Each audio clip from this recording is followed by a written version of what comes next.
Kia ora. Welcome back. So,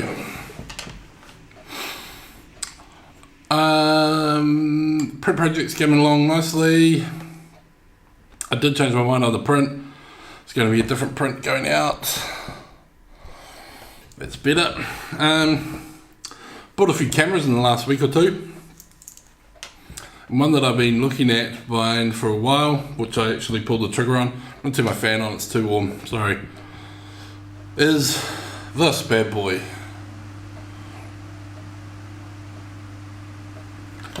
And I've had it a week and I've shot maybe 30, 40, 50 images on it. And I thought I'd make this video. It's actually the second time I've filmed it. I got interrupted right at the end of last time. But I thought I'd make a video about my first impressions after a week. And tell you a bit about the story of my owning this camera. So it all starts here. Well, actually here. This was the first new digital camera I ever bought. EP3. EPL3. And it got me back into photography, but it doesn't have a flash and it's not super small. So it didn't get used very much. I did like Olympus and I like Micro Four Thirds now, but that camera did not get used very much. And a friend of mine had a G12 for sale, which I bought at the time for a really good price, more than what they go for now, but still a good price. And I shot most of what I consider my best work to date, probably, which you can see on my Tumblr, one of my Tumblr sites, which is somepeopledoingstuff.tumblr.com. And it was all shot, 80-90% of it was shot on this camera. There's a lot of selfies on there from this camera, and the flash on this camera is actually pretty good. So that is the sort of photography I like to do, bit of gig photography, people at gigs more so than the actual musicians usually, or interesting things happening at gigs. And that's what the G12 excelled at, and maybe still excels at, for a number of reasons, not the least of which is that flip out screen. And it just does a really good job of a little bit of fill-in flash. But doesn't shoot 1080, it only shoots 720. It's very good 720, and most of my early vlogs on this channel actually shot on it, but it doesn't shoot 1080. So when I was vlogging a lot, in my daily camera I like to be able to, I'm about to get interrupted again, but my daily camera I like to be able to, the camera that I want to carry daily, I want to be able to film with as well as photograph with. And also this camera, the G12, is terrible in low light, and landscape not good either. So I then bought this camera, and the reason I bought this camera, I'm on the phone, is that it does this, which I enjoy. However, I got this really cheap and I basically have never used it. The reason being that it's big. Like compared to the G12, which is a big compact camera, this is actually a lot bigger because you can't get a small lens. I mean, this is about the smallest that you get with a zoom range on Micro Four Thirds. So I've been looking, and for a long time my ultimate camera, and which I wanted Canon to make is basically this exact body, doesn't need a zoom, no zoom, fast, wide, prime, or a very short zoom, maybe like the equivalent of 24 to 50 or 24 to 45, something like that, or even 28 to 50 at a pinch, with a bigger sensor and 1080, and that would be, and a flip out screen, and that would be probably my perfect take everywhere, everyday carry camera. They don't make that. So what I've actually done, and what I've been looking at for a long time, is something that does do that. And I recently bought this. So I wanted the all black one. I like the look of all black cameras better. And this one looks like a black Leica when it's all black. It's a really nice black. But this one came up, and I could either get this one or the X20 or the X10 I could have got in black for $50 cheaper. But I decided that the information in the viewfinder was enough of a deal, because I want to be able to use the viewfinder, that to go for the X20. And I could have waited, but I didn't want to, so I got this X20 at a good price. And even if I don't like it, I'm confident I can sell it for at least what I bought it for, if not slightly more. So that brings us to why I bought the X20. And now, what do I think of it? I like it. I like the silver. I didn't think I was going to, but I do. I thought this viewfinder looked super ugly in pictures, and it does, but in real life it looks fine. What else can I say? It does, you know, the physical controls of it are very nice. It feels very nice in hand, feels very premium made. Those are not the right words, but that's the essence. It feels like a premium product, and I enjoy using it, and I'm glad I bought it. Is it the perfect solution for my needs? No, it is not, unfortunately.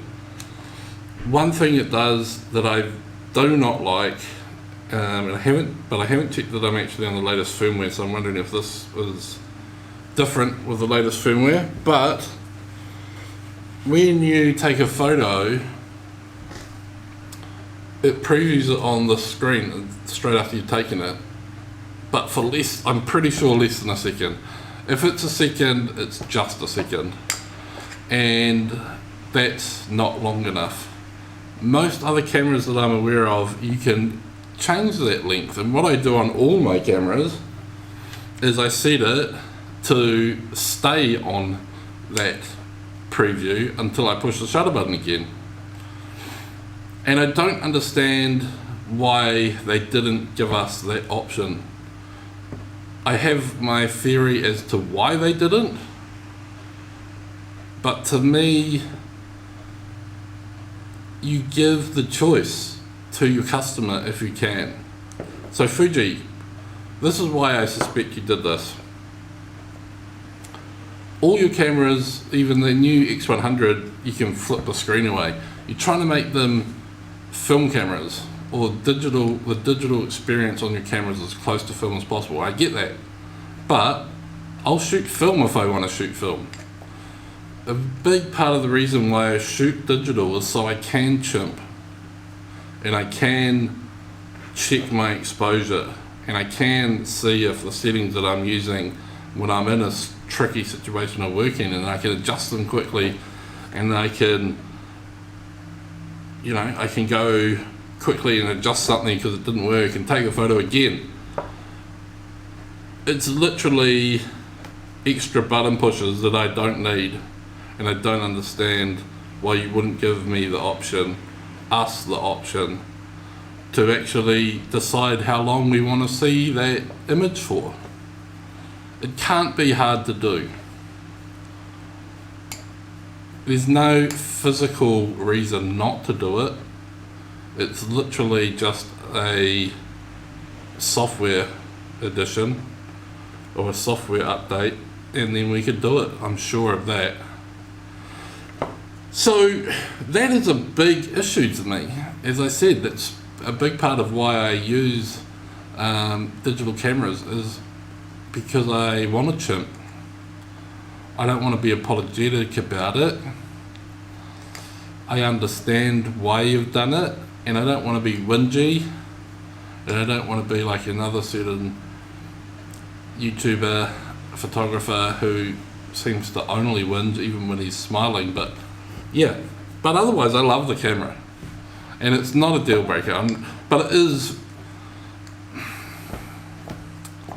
I feel like it may actually make me not use it in some situations, and I would love this to be the camera that is in my camera bag all the time. Not my camera bag, my day bag all the time. But it isn't.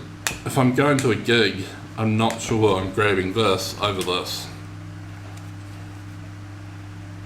And that's a shame, because I enjoy using this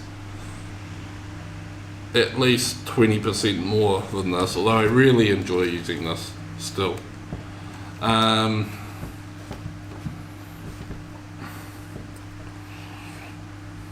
Yeah.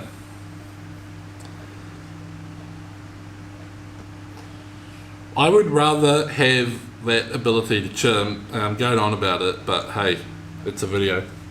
Maybe I'm the angry photographer for the day. I would rather have that ability than a flip out screen. Now that might sound mental, but I can actually vlog like this. I'm pretty good at it. I know where to look. I know when I'm tilting the camera like this, what I'm got to frame. I used to take selfies with film cameras, believe it or not, back when they weren't called selfies. And yeah. So maybe this isn't what I thought it was going to be for me.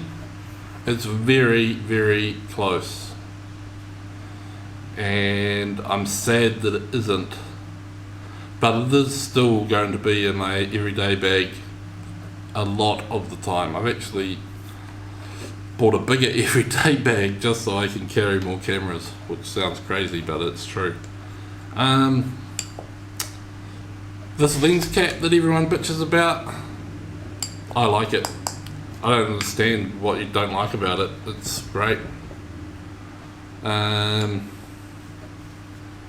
not going to put a lens hood on it because it's perfect looking without it, and to add a lens hood, in my opinion, would just make it so much bigger, and it's already too thick in my opinion anyway. Some of you might be interested in this comparison. So XF1 against X20. The XF1 is a lot smaller in every dimension, but this being the main one. The X20 is not small in that dimension. In fact, with this lens cap off and with that little skylight filter off, the X20 is bigger, if you include this little bump, than even a micro four thirds camera, full interchangeable lens micro four thirds camera. So I don't know what that says. Maybe it says I'm mental for not carrying this every day, because this produces a lot better subjectively images than this. So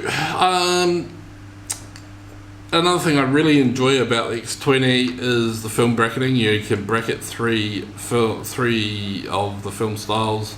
I bracket generally black and white with a red filter, Astia, and Pro H, I think it is. At the gig, it was predominantly blue light, and I keep wondering, why are these why do these photos look so different in colour in black and white? And then I realised that red cancels out blue. Check it out on the colour wheel, they go like this from each other. So I was cancelling out all the blue light with the built-in red filter. So I changed it to green or yellow, and yeah. I have to say, out of all the images I've taken so far, I prefer the black and white, like by a long shot. There's 2 images that I've shot so far that I prefer in colour than the black and white version. So that's interesting in itself. I have heard of people refer to these cameras, and even the X100s, as like the poor man's black and white Leica digital, whatever that's called.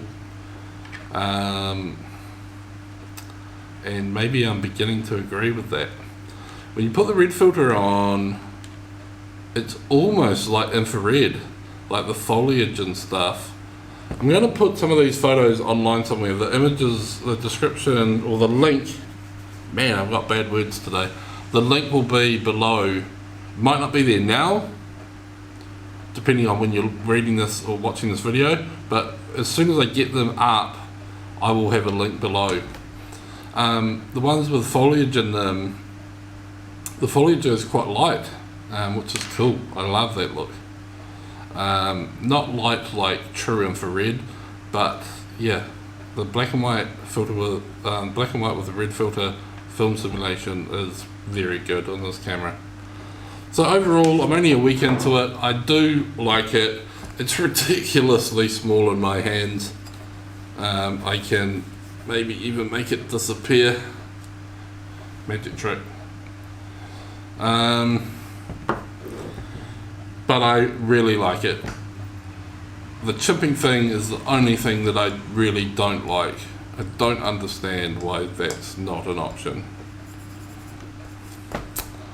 And that's all I don't like about it. I even use the zoom more than I thought I was going to. I've thought for a long time, as I said, my perfect camera would be a G12 with a fixed wide and a bigger sensor. But I have to say, at the gig that I was at, that I took photos of on the weekend, the zoomed images were better. The wide on this is very wide. I forget what it is in 35mm terms.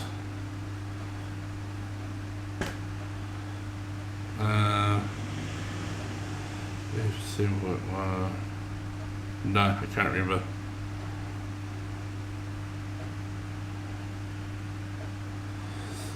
But it's wide. Almost too wide for gigs unless you were up in their face. So that was interesting. So yeah, that's my review. I will post more links, etc., if there are any to have below. If I do more, I will post them below. I'm wearing a hat today, it's Pennzoil, because my hair's a mess. And that's about it.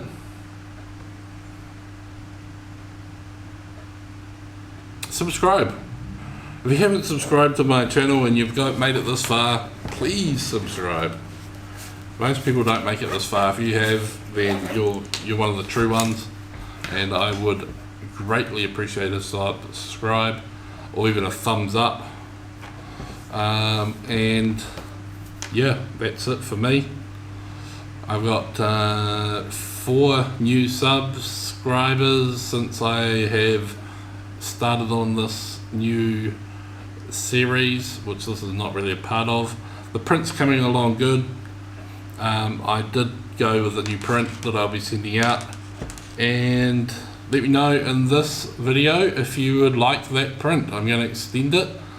You can get the print that I'm going to send for February right through till this video, and then from next video on it'll be the March print. Words. Anyway, thanks for watching. sayonara, Heidi La. We're going to go to the movies later.